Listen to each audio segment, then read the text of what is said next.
Hello guys, welcome back to my channel. This is your friend Keshav और मैं काफ़ी excited हूँ आज आपको प्रेजेंट करने के लिए the third episode in the गुफ्तगू सीरीज़ के अंदर मैं लाइन से वीडियोस डाल रहा हूँ इस चैनल पे। And as you already know that it is an attempt to celebrate the CA journeys. और आज हम और एक चार्टर्ड अकाउंटेंट को लेके आए हैं जिनकी जर्नी हम लोग कवर करेंगे through this interview in this video. उनका नाम CA श्वेता राठी है और CA की डिग्री हासिल करके उन्होंने सिर्फ अपनी पढ़ाई का लोहा तो मनवाया ही है, पर वो काफ़ी अच्छी सिंगर भी हैं। उनका एक इंटरेस्ट है सिंगिंग के प्रति एंड वो अपने एक यूट्यूब चैनल पे म्यूज़िकल कवर्स भी करती हैं। सो इस इंटरव्यू के दौरान आपको एक CA का तो फ्लेवर रहेगा ही, प्लस एक म्यूज़िकल फ्लेवर भी आपको मिलेगा, तो एक एडिशनल तड़का हो गया इस वीडियो में। और उनकी CA जर्नी भी काफ़ी उतार चढ़ाव भरी रही है। वो एक छोटे से गाँव को बिलोंग करती हैं एंड वो अपने गांव की फर्स्ट चार्टर्ड अकाउंटेंट बनी है May 24 टर्म में। सो काफ़ी कमाल की जर्नी रहेगी, इंस्पायर करेगी ये जर्नी एंड लिफ्ट करेगी, मोटिवेट करेगी। तो अगर ये वीडियो अच्छी लगे तो लाइक ज़रूर करना और अपने सारे फ्रेंड्स और फैमिली मेम्बर्स के साथ इसको शेयर ज़रूर करना जो CA कोर्स कर रहे हैं। और लास्ट में बताइए क्या करना, सब्सक्राइब कर दो और बेल आइकन को प्रेस कर देना ताकि और भी जो भी अच्छी ऐसी मैं मज़ेदार और इंटरेस्टिंग स्टोरीज़ जो आपको लेके आऊँगा और अच्छी इंटरेस्टिंग वीडियोज़ आपको जो बना के दे रहा हूँ इस चैनल में, उससे आप अपडेटेड रहें। So let's continue. पहले आपको एक इंट्रो मिलेगा CA श्वेता राठी का, उसके बाद we will be starting with the interview. This is CA Shweta Rajesh Rathi from Jalgaon Jamod, which is a place in district Buldhana Maharashtra. Sir गांव में मेरी एक छोटी सी फैमिली है जिसमें मेरे पापा और ग्रैंडफादर फार्मर है। हमारा 25 एकर्स का एग्रीकल्चर लैंड है। उसके अलावा पापा की एक कन्फेक्शनरी शॉप है। देन मम्मा होम मेकर है और मेरी ऑल टाइम फेवरेट मेरी दीदी फार्मासिस्ट है। मैंने May 24 टर्म में CA कंप्लीट किया है। CA बनना मेरी कभी अपनी चॉइस नहीं थी, बट अब यही मेरी आइडेंटिटी है। Apart from CA, I'm fond of old songs with intense lyrics, and I've recently created a YouTube channel by the name Voice Miracle, जिस पे मैं बस गुनगुनाती रहती हूँ। मेरे बाके बिना तू इतना ना करियो श्रृंगार, नज़र तुम्हें लग जाएगी, नज़र तुम्हें लग जाएगी, मेरे बाके बिना। That's all about me, and please watch the entire conversation with CMA Keshav Jha only on the CA-CMA network. So welcome Shweta on my YouTube channel the CA-CMA network. तो कैसी हैं आप? थैंक यू केशव, मैं भी ठीक हूँ। तो चलिए श्वेता, आपके साथ सवालों और जवाबों का सिलसिला शुरू करते हैं। तो मेरा पहला सवाल मैं आपको वापस 11 जुलाई के दिन लेके चलता हूँ। अराउंड 10:15 के आसपास सुबह में रिजल्ट्स निकला था। तो आप ये बताइए कि कैसा था आपका रिजल्ट्स डे का वो एक्सपीरियंस, आपके फैमिली और आपका रिएक्शन क्या था फर्स्ट टाइम जब आपने देखा कि you are a qualified chartered accountant now? तो कैसा फीलिंग था आपका वो? ओके, तो सबसे पहले था कि कुछ 8 बजे के अराउंड रिजल्ट लगने वाला है, ऐसे पता था। तो बेसिकली मेरे को तो एक रात पहले बिल्कुल नींद ही नहीं आ रही थी और शायद लाइफ में फर्स्ट टाइम मैंने नाम के आगे वो रात को CA लगाया और एक शायरी लिखी है, वो भी मतलब हाँ रात को। उसके बाद में सुबह जब मैं जल्दी उठ ही गई थी तो मैंने सोचा यार अभी क्या ही करूँ, तो मंदिर चली गई। इतने टाइम तक नहीं गई क्योंकि मैं बहुत फ्रस्ट्रेट हो गई थी मेरे रिजल्ट को लेके। तो नहीं लगा रिजल्ट 8 बजे। फिर मैंने बोला छोड़ो यार अब सो जाते हैं, नींद भी आ रही थी बहुत, लेकिन क्या करना, नींद सोने के लिए जाऊँ तो नींद ही नहीं आंखों में बिल्कुल भी। फिर ऐसे हुआ कि मैं ना मेरे फ्रेंड्स को रैंडम किसी को भी कॉल किए जा रही, बस ऐसे ही टाइम पास सुबह सुबह क्या करूँ क्या नहीं। फिर टाइम गया, देन 10:15 के अराउंड कुछ रिजल्ट आया ना, तो वो टाइम पे मैंने मेरे एक फ्रेंड को कहा था कि तू अपना भी चेक कराए तो मेरा भी चेक कर लेना। तो मैंने उसे मेरे डिटेल्स वगैरह दे दिए। हाँ, फिर मेरे ना इस जर्नी में मेरा एक फ्रेंड है, बहुत खास है। तो उसी से बस लास्ट कॉल उसी से बात कर रही थी मैं, तो मेरे को कॉल कट होने के बाद में पता चला कि हाँ रिजल्ट आ गया और मैं पास। देन सबसे पहले मेरे मुंह से आई गेस पापा या मम्मी में से कोई निकलना चाहिए था, लेकिन वो मेरे मुंह से मेरी दीदी का नाम निकला कि मैं पास हो गई। ऐसे दौड़ते दौड़ते मैं नीचे गई, ऊपर वाले रूम में बैठी थी मैं। देन सबको बताया, घर पे पापा तो नहीं थे, लेकिन फिर मम्मी ने उनको कॉल करके बताया। तो पापा पहले तो शॉक हो गए, उनको लगा मैं फेल हूँ क्योंकि मैंने जैसे बताया था कि मेरा DP थोड़ा बिगड़ गया था। तो फिर पापा मार्क्स पूछने लगे, मैंने बोला मार्क्स तो नहीं देखे बट पास हूँ, तो ये हो गया। तो ऐसा ही था, सबकी खुशी देख के मेरे को भी खुशी हो गई। तो श्वेता, आप अपने सीए जर्नी के बारे में हमें बताइए कि कैसा रहा आपका सीए जर्नी? ओके, तो सबसे पहले सीए करना ही मेरे पापा का ड्रीम था, लेकिन उनसे नहीं हुआ क्योंकि लैंग्वेज का थोड़ा इशू था। तो फिर मैंने सोचा कि हाँ, मैंने भी सीए करना चाहिए। अगर उनसे नहीं हुआ है बट कोई नहीं, मैं एक बार ट्राई करूँगी। तो ले ली, फिर 2018 में एडमिशन ले ली मैंने। जून में मेरा अटेम्प्ट था सीपीटी का, देन सीपीटी क्लियर हो। फिर उसके बाद इंटर मेरा सेकंड ग्रुप क्लियर हुआ मई 2019 में, एंड देन थर्ड अटेम्प्ट में यानी नवंबर 2020 में मेरा ग्रुप 1 क्लियर हुआ। देन अभी सीए फाइनल का नवंबर 23 में मेरा ग्रुप 1 क्लियर हुआ है, और अभी ग्रुप 2 में 24 टर्म।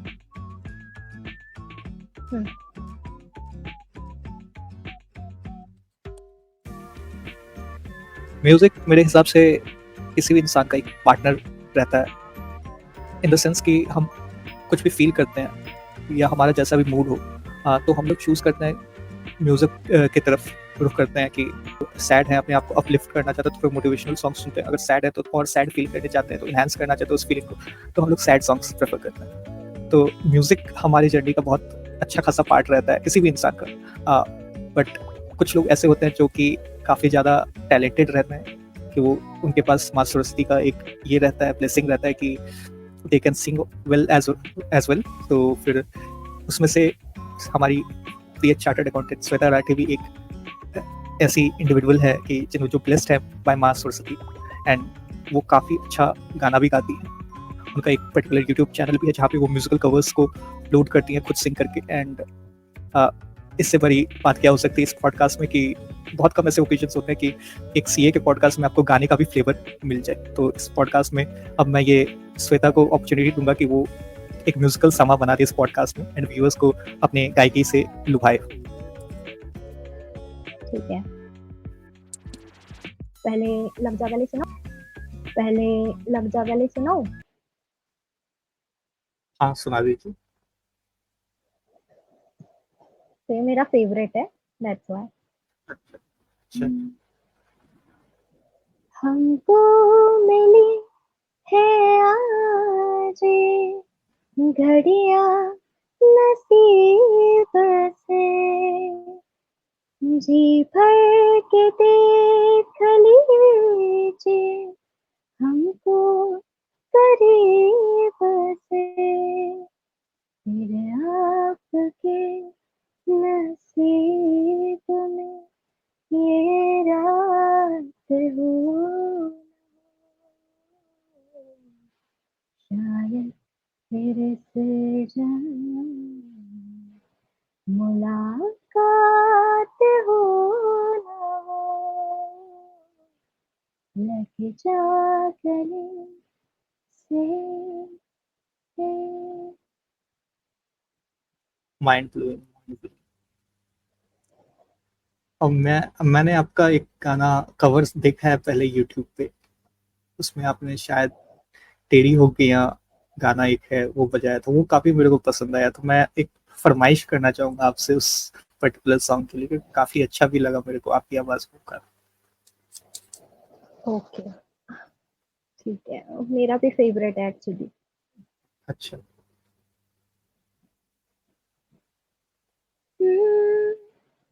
कैसा प्यार तू जताए, कैसे पास मेरे आए, कैसा प्यार तू जताए, कैसे पास मेरे आए, मैं निभाऊं तेरे दिल की चोरियां, मैं तेरी हो गया,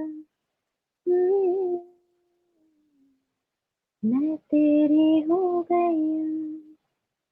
दूर दूर लहरें जाती, फिर भी है लौट आती, वैसे ही तय था एक दिन, तेरा मुझे मिल जाना, तेरा मेरे पास आना, दूरियां नहीं मुमकिन, कोई दायरा रहा ना, कोई दरमिया रहा ना, जान लेती थी तेरी मेरी दूरियां, मैं तेरी हो गई। ले तेरी हो गई। वाह, that's so nice, brilliant. Shweta, thank you. मैं अपने व्यूअर्स, आपने तो अपना इंट्रो ऑलरेडी हम लोग आपने का इंट्रो देख चुके हैं, बट मैं अपने व्यूअर्स को चाहता हूँ आप अपने मुंह से अपने गांव के बारे में बताइए कि कहाँ से आप हैं पर्टिकुलरली, और उनकी उस गांव की क्या खासियत है। ओके, तो गाँव की तो कोई खासियत ऐसा कुछ है नहीं, बट ऐसा है कि मैं महाराष्ट्र से हूँ। महाराष्ट्र में डिस्ट्रिक्ट बुल्ढाना से जलगांव जामोद के पास मेरा छोटा सा गाँव है, 7 किलोमीटर वहाँ से। ठीक है, क्या नाम है तो आपका? खेड़ा। केल्डा। यस। अच्छा। तो हाँ, कुछ पॉपुलेशन भी कोई ज़्यादा तो है नहीं, अब गाँव है, छोटा सा गाँव है। ठीक है, तो यहाँ पर एक्चुअली ना एक कंफ्यूजन था जो मैंने अभी थोड़े दिन पहले रिजल्ट वाले दिन क्लियर किया। लोगों को लगता था कि सीए यानी वो लाल पत्ती वाली गाड़ी आएगी, कोई गवर्नमेंट जॉब है और लड़की को ऐसी-ऐसी पोजीशन लगी है। तो मुझे फेलिसिटेशन के लिए ऐसे गाँव की एक गवर्नमेंट स्कूल में बुलाया था एंड वहाँ की कुछ मतलब क्लासेस थी, अपर क्लासेस थी 7th 8th 9th। उन लोगों को मुझे बताना था बेसिकली कि सीए होता क्या है और उसकी प्रोसीजर क्या है, कितने लेवल्स होते हैं, कैसे प्रिपेयर कैसे करना है, कौन सी स्ट्रीम चूज़ करना चाहिए, क्योंकि नहीं है नॉलेज लोगों को। एंड एक्चुअली उन्होंने सीए भी शायद फर्स्ट टाइम सुना है मेरे गाँव में, क्योंकि मेरे अलावा कोई है नहीं, तो मैं मेरे गाँव की पहली सीए हूँ। आपने गांव की पहली सी है? तो हाँ, अरे एक्चुअली वाह, हम लोग से बिलॉन्ग करते हैं, इसीलिए हमें सब कुछ मतलब इतना शायद बड़ी बात नहीं लगती कि सीए बन गए, हाँ चलो ठीक है, बहुत लोग बन गए।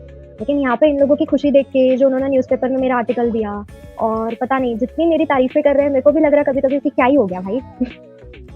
इतनी भी बड़ी बात तो है नहीं, बट ठीक है, खुशी होती है मेरे चलिए को ये श्वेता, सब सुन के। तो श्वेता मैं अगले क्वेश्चन की तरफ बढ़ता हूँ। सीए की जर्नी में दौरान आपने कितने क्या चैलेंजेस फेस किए? ओके, तो सबसे पहला चैलेंजिंग तो मेरे लिए यही था कि मेरा इंटरेस्ट नहीं था सीए में, बिल्कुल भी इंटरेस्ट नहीं था। अरे और वाह, ठीक है, कोई चीज़ शॉकिंग। की अगर तुम हाँ, कोई चीज़ को लेके अगर तुम पैशनेट हो, अगर तुम्हारा उसमें इंटरेस्ट है, तो तुम्हारे लिए वो चीज़ करना कंपैरेटिवली ईज़ी हो जाती है। लेकिन मैंने क्योंकि मेरे को था कि अब मैं बैक स्टेप नहीं ले सकती। एक बार मैंने एंटर कर लिया, डिसीजन ले लिया है, सीए करना है तो करना ही है, चाहे कुछ हो जाए। फिर मैं हर दिन खुद को बस मोटिवेट करती थी किसी ना किसी वे से कि हाँ, चलो अब श्वेता इतना हो गया है, आगे और करना है, बस थोड़ा ही बाकी है, थोड़ा ही बाकी है, ऐसे करते-करते हो गया।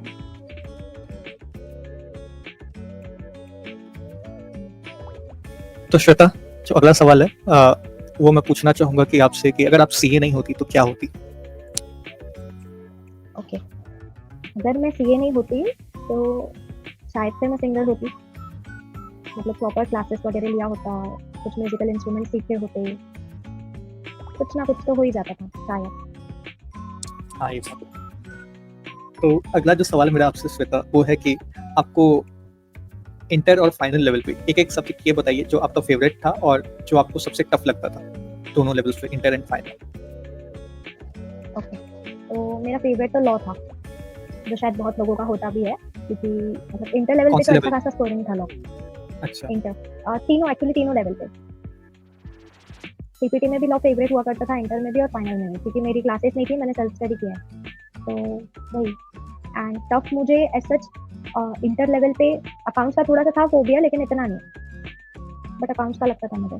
एंड ऑडिट जो सब लोगों को लगता है कि इतना है, एक्चुअली ऑडिट में उसको अगर स्ट्रेटेजिकली करो ना, पढ़ो ना ऑडिट को, तो वो ईजी है, मैनेजेबल है। हाँ, फाइनल में मुझे ईजी वाले में एज सच लॉ ही लगा है और बाकी ऑडिट थोड़ा मैनेजेबल था मेरे लिए। एंड एफआर मेरे को टफ लगता था, मतलब उसमें है नहीं कुछ इतना, लेकिन प्रैक्टिस वगैरह करना वो सब पता नहीं मुझसे क्यों नहीं होता था, क्योंकि मैं इतनी डिसिप्लिन नहीं। तो मैं मूव करता हूँ अपने नेक्स्ट क्वेश्चन की तरफ, और श्वेता के बारे में मैं क्या बता दूं कि उन्होंने अपना ग्रुप 2 में 24 में क्लियर किया, एंड मेरे व्यूअर्स जो है जो कि एस्पिरेंट प्रिपेयर कर रहा है नवंबर 24 मई 25 जैसे अटेम्प्ट्स के लिए, उनको काफ़ी ये क्वेश्चंस रहते हैं आईबीएस के रिलेटेड। एंड मैं बता दूं अपने व्यूअर्स को कि मैंने एक आईबीएस के रिलेटेड अपने चैनल पे एक ऑलरेडी एक वीडियो बनाया हुआ है, बट एक बार मैं श्वेता से भी अब उनका एक्सपीरियंस जानना चाहूँगा आईबीएस के रिलेटेड, कैसा था उनका मई 24 का। ओके, तो आईबीएस सबके लिए नया था एंड मेरा ग्रुप 1 पहले क्लियर हो चुका था, तो मेरे को भी मतलब इतना कुछ क्लियर नहीं था, याद नहीं आ रहा था मुझे एफआर की तो प्रिपरेशन भी मेरी कच्ची ही थी वैसे। बाकी लॉ में अच्छा खासा था मेरे को याद फिर भी, एंड ऑडिट में भी काफ़ी चीज़ें याद हो रही थी, तो मैंने ग्रुप 1 के सब्जेक्ट्स को टच भी नहीं किया पेपर वाले टाइम पे, 1.5 ही दिन दिया था मैंने आईबीएस को भी। एंड उसमें बस डीटी और आईटीटी रिकॉल किया और थोड़ा बहुत एसएसएम चेक किया कि कैसा मतलब मैनेज हो सकता कि नहीं, क्योंकि थियरी वगैरह में तो थोड़ा देखना पड़ रहा था ना बस आईपीएस के। अच्छा, तो चलिए मूव करते हैं to the next question. Shweta ने नवंबर 23 में अपना ग्रुप 1 क्लियर किया था और शायद मेरे व्यूअर्स को ये चीज़ पता ना हो, बट नवंबर 23 का फाइनेंशियल रिपोर्टिंग जो पेपर नंबर 1 है सीए फाइनल का, वो काफ़ी ज़्यादा टफ है।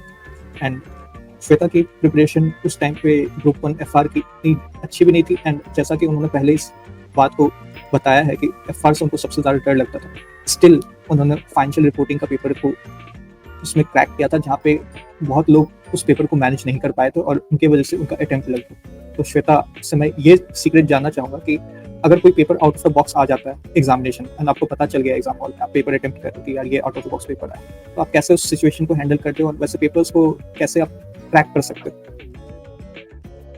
ओके, तो एफआर का मतलब लगा नहीं था, एक्सपेक्टेड नहीं था कि पेपर ऐसे आएगा, लेकिन ठीक है। अब आने के बाद में 15 मिनट्स में मुझे ऐसे लगा कि मैंने पहले तो आजू बाजू में देखा, सारे लोग नॉर्मल ही थे, तो मैंने सोचा शायद मेरी प्रिपरेशन अच्छी नहीं हुई हो, इस वजह से मेरे को शायद पेपर टफ लग रहा और बाकियों का अच्छा हुआ।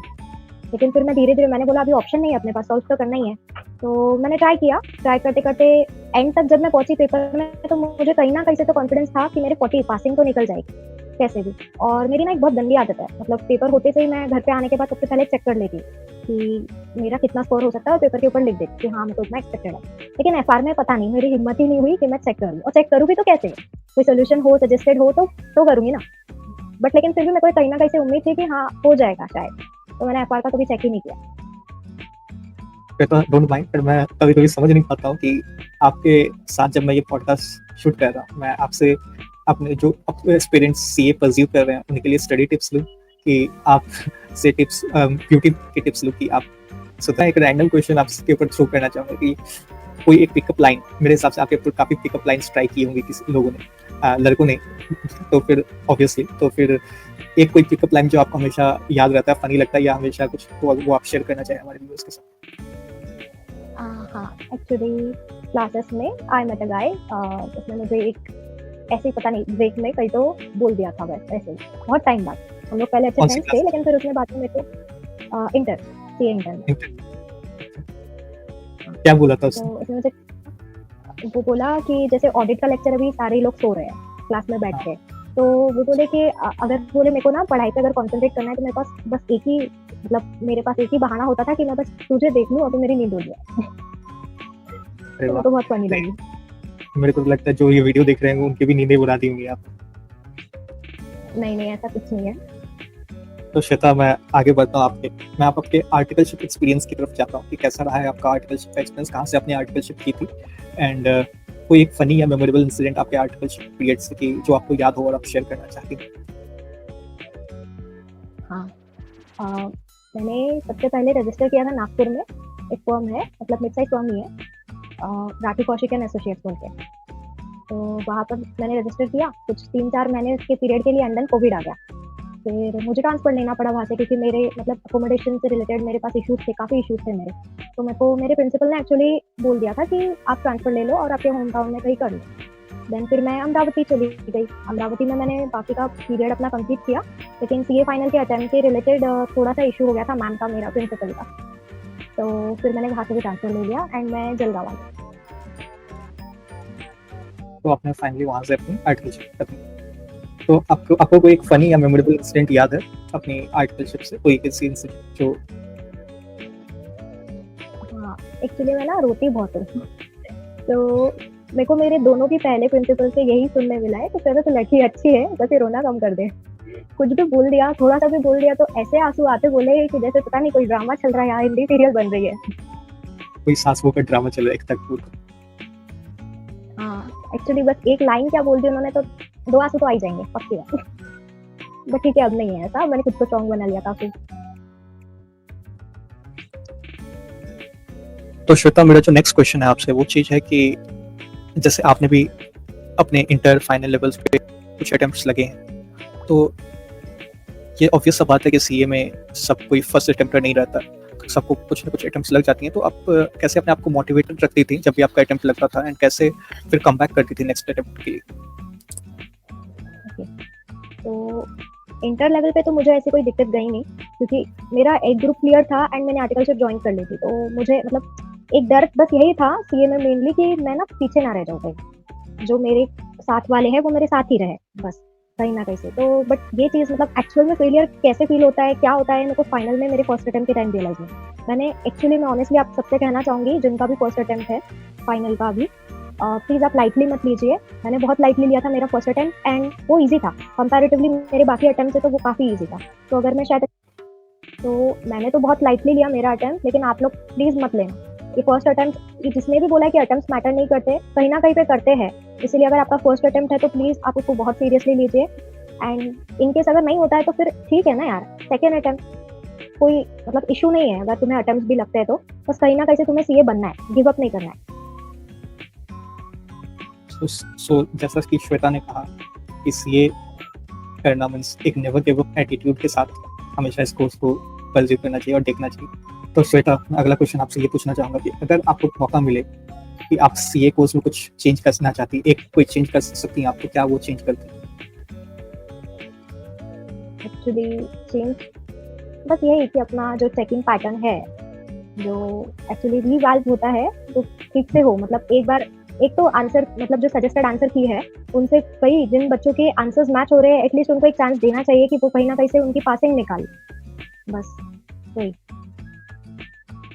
तो श्वेता, आपने अपने during the start of your this interview आपने एक चीज़ कही थी कि आपने पहली बार कुछ शायरी भी लिखी थी अपने इसके लेके सीए के रिलेटेड। तो अगर आपको वो याद हो एंड आप सुनाना चाहती हो हमारे व्यूअर्स को, तो आप प्लीज़ उसको सुनाएं। ओके, तो ये बस मैंने रिजल्ट के एक रात पहले लिखा है, जिस रात मैंने अपने नाम के आगे फर्स्ट टाइम सीए लगाया था। तो कुछ पहर का सुकून देखा, महीनों डगमगाते इस हौसले में।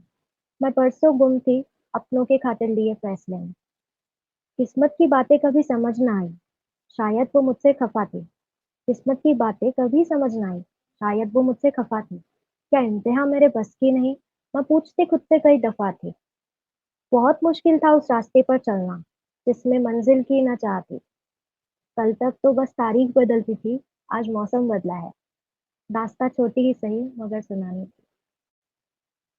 अरे वाह वाह, दैट्स सो मोटिवेटिंग यार। मतलब टचिंग था मेरे को, really it was so touching Shweta, have to say this. तो श्वेता, मैं आपसे एक ये सवाल पूछना चाहूँगा कि क्या मायने रखता है आपको इस सक्सेस का कि आप सीए हैं, आपके और आपके परिवार को स्पेशली? एक्चुअली ये प्रोफेशन ही ऐसा है कि जिसमें कोई बाहर का भी हो, जैसे पता चले कि हाँ ये सामने वाला इंसान सीए है, तो उसके भी मन में कहीं ना कहीं से रिस्पेक्ट और एक डिग्निटी आई जाएगी कि हाँ इसने कुछ ना कुछ तो लाइफ में अचीव किया है। एंड सिंस मेरे घर में मेरे फादर का ड्रीम था सीए बनना, ये सबको ही पता है बात। एंड वो टाइम पे ना मेरे फैमिली में कोई सपोर्ट करने वाला नहीं था उन्हें, और रिसोर्सेज भी इतने नहीं थे। एक्चुअली 1990 के टाइम पे की शायद से उनकी कुछ बुक्स है, मैंने वो देखी है रिसेंट में। तो मतलब उनको पता ही है कि कितना टफ है वगैरह। तो सारे खुश थे कि हाँ मैंने कर दिखाया। मैंने बोला था एक्चुअली जब मैंने सीए में एंटर किया था, मेरे घर वाले ही सबसे पहले मुझे रोके कि तेरे से होगा नहीं। लोगों के घर वाले होते हैं जो उन्हें सपोर्ट करते कि नहीं बेटा तू कुछ भी कर ले, तू तो आईएएस भी बन जाएगा। लेकिन यहाँ पे मुझे ऐसे था कि नहीं तू इंजीनियरिंग कर ले, कोई और फील्ड कर ले, लेकिन सीए में थोड़ा सोच समझ के जा। मैंने बोला नहीं करना है तो सीए करना है। एंड आई थिंक आपने अपने पूरे परिवार को, स्पेशली आपके पिताजी को, काफ़ी प्राउड फील करवाया। सीए बन गई, इससे बड़ी क्या बात हो सकती। तो उन्होंने अपने लिए सपना देखा था, उस सपना को साकार किया उनकी बेटी श्वेता, सीए श्वेता दा थी। तो श्वेता, मैं ये जानना चाहूँगा आपसे कि अब आगे का क्या प्लान है आपको? आगे तो बस कुछ नहीं, जॉब ही सर्च करनी है बस। वही ट्राई कर रही हूँ, हर जगह अप्लाई करके रखा है, थोड़े रेफरेंसेस है जो यूज़ कर रही हूँ, देखते हैं कुछ होता है तो। और श्वेता, ये इंटरव्यू को खत्म करने से पहले मैं आपसे कुछ चाहूँगा कि कुछ आप अपने फाइनल वर्ड्स दें, जो कि एस्पिरेंट्स इस कोर्स को परस्यू कर रहे हैं और आगे एग्जाम्स देंगे, तो उनके लिए अगर कुछ आपको कुछ अपने थॉट्स या कुछ वर्ड्स आपको अपने बोलने हैं तो वो आप दे सकती हैं। ओके, तो अगर जिस दिन तुम लोगों ने डिसाइड किया है कि तुम्हें सीए बनना है, वो टाइम पे तुम्हारा माइंड इतना क्लियर होना चाहिए कि हाँ बस आगे अब कोई भी डिफिकल्टी आ जाए, कोर्स चेंज हो जाए, कुछ भी हो जाए, तुम्हें सीए कंप्लीट करके ही निकलना है, बीच में नहीं छोड़ना है। सबसे पहली बात। फिर सेकेंडली, अगर कोई सब्जेक्ट में तुम्हें डिफिकल्टी होती है तो अभी तो बहुत सारे सोर्सेस अवेलेबल है। सेल्फ स्टडी में भी बहुत लोग अच्छे मार्क्स से क्लियर कर लेते हैं। तो तुम्हारे पास में ये तो बहाना होना ही नहीं चाहिए कि हमारे पास ये मटेरियल नहीं था, सामने वाले ने क्लियर किया तो उसने ये यूज़ किया है। अल्टीमेटली सब अपने पे ही डिपेंड करता है। एंड मैंने सीए में एक चीज़ सोची कि मैं ना बहुत बहाने देती थी, बहुत ज़्यादा। मतलब शोर है, अभी मैं गाँव में रहती हूँ, तो मेरे घर के आगे ना थोड़ा-सा नवरात्रि के टाइम पे बहुत ज़्यादा शोर होता था, क्योंकि माता वहीं पे बैठे थे, तो एक्चुअली बहुत ज़्यादा डिस्टर्बेंस था मुझे। लेकिन अभी हम बंद भी तो नहीं करा सकते ना वो सब। मेरे को मेरे घरवाले चुप करा देते थे कि हाँ, कोई नहीं, सारे लोग पढ़ रहे हैं। मम्मा तो वो एक एग्ज़ाम्पल देती थी कि स्ट्रीट लाइट के नीचे पढ़ने वाला स्ट्रीट लाइट के नीचे भी पढ़ लेता है, ऐसा। हाँ, ये कॉमन पेरेंट्स का। हाँ, तो बस तुम्हें करना ही नहीं है, ऐसे ऐसे सुनने को ताने मिलते थे बस हर टाइम, कि बहाने दे दो, बस बहाने दे दो। एक्चुअली मैंने भी रियलाइज़ किया कि हम जितना खुद से बहाने देना खुद को कम करें ना, उतना हम कुछ ना कुछ अच्छा ही प्रोडक्टिव कर ही लेते हैं वो टाइम। और बाकी बस भगवान पे भरोसा रखो, अगर रखते हो तो। तो मतलब श्वेता ने यही कहा है कि हम लोग जो कंप्लेन करते हैं यार मेरे पास ये रिसोर्सेज नहीं था, ये सिचुएशन थी, ये चीज़ थी, तो इन सब से आप बाहर निकलिए, क्योंकि आपके एफर्ट्स आपको क्वालिफाई कराएंगे, नॉट कि आपके पास वही रिसोर्सेज नहीं था। वो उतना फर्क नहीं पड़ता जितना कि फर्क पड़ता है आपके अपने एफर्ट्स। एम आई राइट श्वेता? यस, एब्सोल्युटली वही है बस। तो श्वेता मैं एक रिक्वेस्ट करना चाहूँगा आपसे, क्योंकि मैं तो मेरे व्यूअर्स को जो ये वीडियो देख रहे हैं उनको तो मैं हमेशा करता ही रहता हूँ, और शायद वो उन चुके हैं कि मैं बोलते बोलते कि मेरे चैनल को लाइक कर दो, सब्सक्राइब कर दो, कमेंट कर दो। एक मैं करूँगा कि आपसे रिक्वेस्ट करूँगा कि एक बार आप मेरे व्यूअर्स को ये चीज़ बोल दीजिए। एंड एक इस वीडियो को ख़त्म करते हैं आपके एक मधुर संगीत के साथ। ओके, तो एक खामोशियाँ सुना देती हूँ बस, फिर उसके बाद हम लोग भी खामोश हो जाएंगे। नदियों का पानी भी खामोश बहता है, खिली चांदनी में छुपी लाख खामोशी, बारिश की बूंदों की होती कहाँ है लगते दिलों में खामोश उठता हुआ, खामोशियाँ एक साथ हो, तुम कोयला कभी, खामोशियाँ पास हो, कभी यहाँ गुनगुना ले जरा, बेकरार है बात करने को, कहने तो इनको जरा, खामोशियाँ तेरी, खामोशियाँ लिखती हुई खामोशियाँ। Thank you so much Shweta. मैं आपको वंस अगेन कॉन्ग्रेचुलेशंस बोलना चाहूँगा कि इतनी बड़ी अचीवमेंट को पाई है। तो मैं आपको बेस्ट विशेस देना चाहूँगा आपके अपने फ्यूचर के लिए। एंड आप अपने और अपने परिवार, अपने गांव, सबका नाम ऐसे ही रोशन करते रहिए और खुश रहिए, मुस्कुराते रहिए ऐसे ही, क्योंकि जितनी प्यारी आप हैं उतनी हम लोग के सामने आप आती रहें और हमें भी अच्छा लगेगा। Okay, thank you Keshav. And आपके व्यूअर्स को मैं यही कहना चाहूँगी कि आप इतना अच्छा कंटेंट इन लोगों को देते हो, तो please like, share and subscribe कर दीजिए। Thank you so much Shweta. Bye bye. Bye bye. So guys, video कैसा लगा कमेंट बॉक्स में ज़रूर बताना। कि इंटरव्यू तो ख़त्म हो गया, बट मैं और भी इंटरव्यूज़ ऐसे ही प्लान कर रहा हूँ, and I am trying to bring it as soon as possible on this channel. So channel को सब्सक्राइब ज़रूर कर लेना and hit the bell icon for more such videos, and इससे आप अपडेटेड रहोगे whenever I bring something fresh. So to like this video and support. Thank you. Thanks for watching.